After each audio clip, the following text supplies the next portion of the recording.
Bismillah, Assalamualaikum warahmatullahi wabarakatuh. Perkenalkan, nama saya Muhammad Rizal dengan NIM 2022 0101013115. Di sini saya akan menjelaskan terkait usul fikih yang berjudul Sabdus Syariah. Jadi langsung saja pengertiannya. Sabdus Syariah, jadi Sabdus Syariah ini terdiri dari dua kata.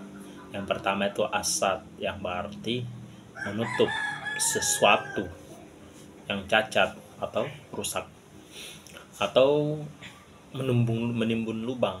Nah, sedangkan az-zariyat ini merupakan suatu isim yang bentuknya tunggal, yang artinya itu jalan atau sarana dan sebab terjadinya sesuatu.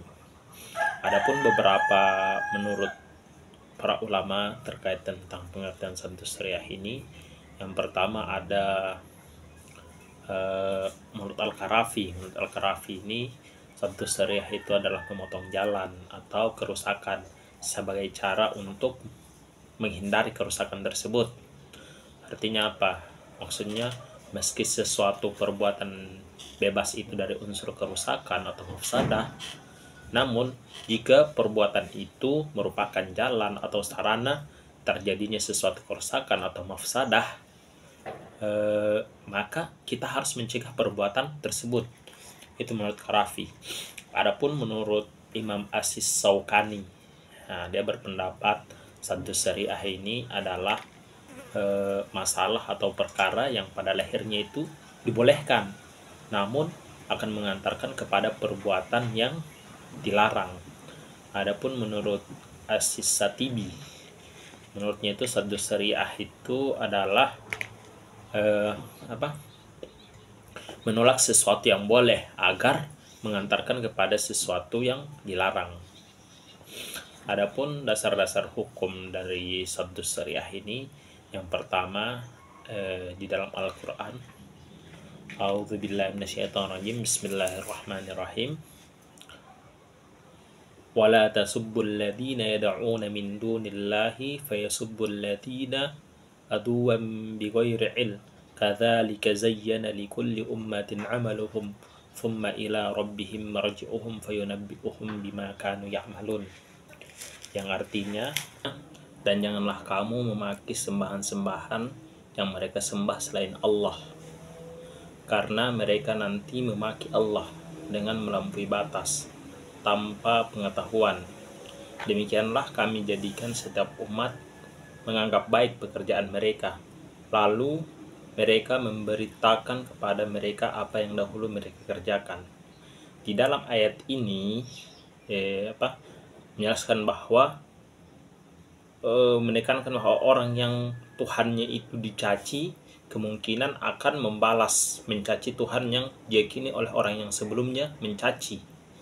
Nah, karena itulah sebelum balasan cacian itu terjadi, maka larangan mencaci maki Tuhan agama lain itu merupakan tindakan Sabdus Syariah atau yang dilarang.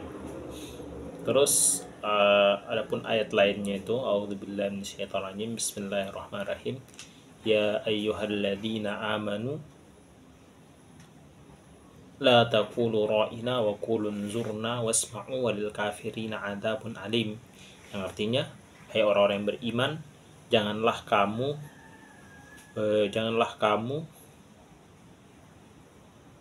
katakan kepada Muhammad ra'ina, tetapi katakanlah unzurna, dan dengarkanlah bagi orang-orang yang kafir, dan bagi orang-orang kafir siksaan pedih. Bisa kita pahami dari ayat tersebut bahwa adanya suatu bentuk pelarangan terhadap sesuatu perbuatan karena adanya kekhawatiran terhadap dampak negatif yang akan terjadi. Adapun di dalam hadis yang diriwayatkan oleh Abdullah bin Amr, bahwasannya Rasulullah Shallallahu Alaihi Wasallam itu bersabda, termasuk di antara dosa besar yaitu seorang laki-laki melaknat kedua orang tuanya.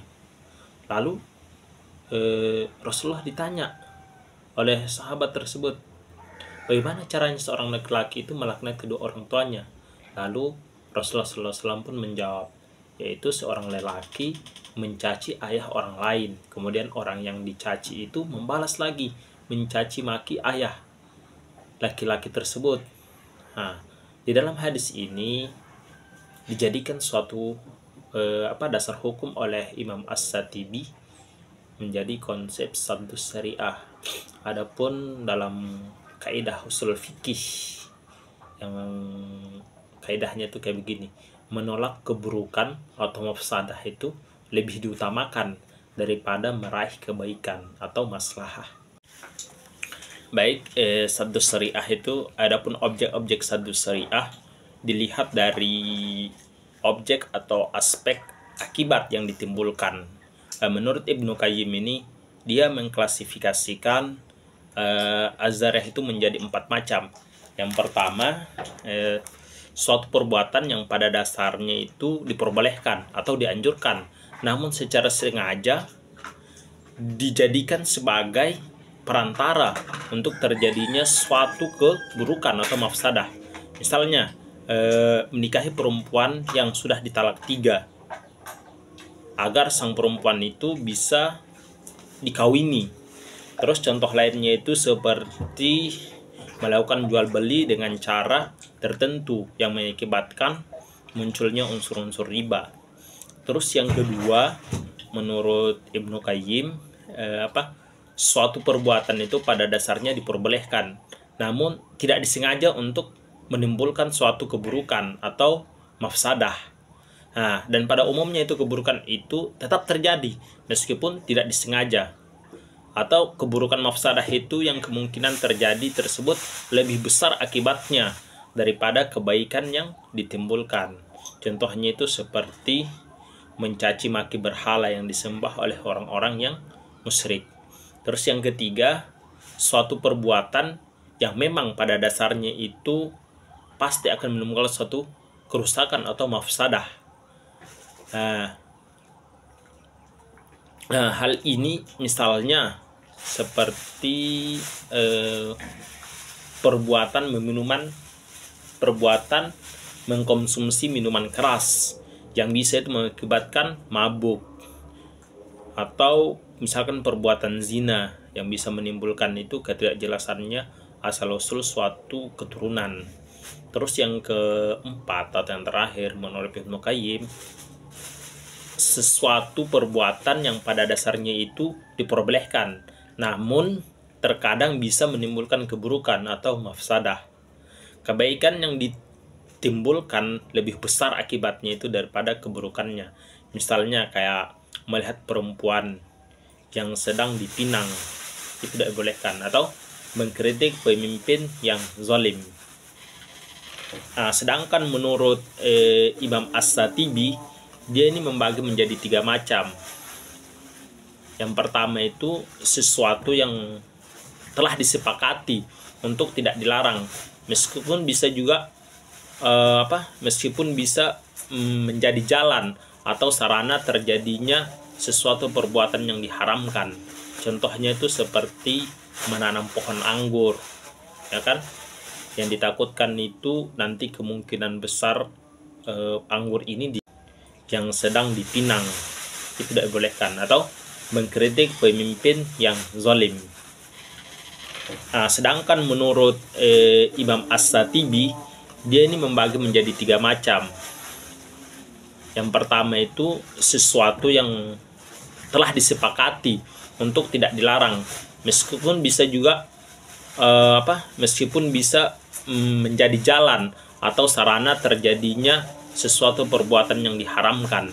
Contohnya itu seperti menanam pohon anggur, ya kan?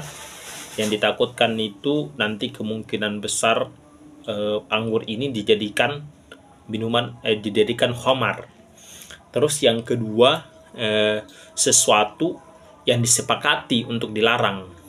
Contohnya itu seperti dilarangnya menggali sumur di tengah jalan bagi orang-orang yang mengetahui bahwa jalan itu biasanya banyak dilewati oleh orang-orang. makanya dilarang untuk menggali sumur di tempat tersebut.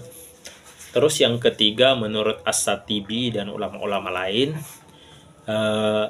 yang terakhir itu adalah sesuatu yang masih diperselisihkan, atau sesuatu yang masih diperselisihkan itu untuk dilarang atau dibolehkan.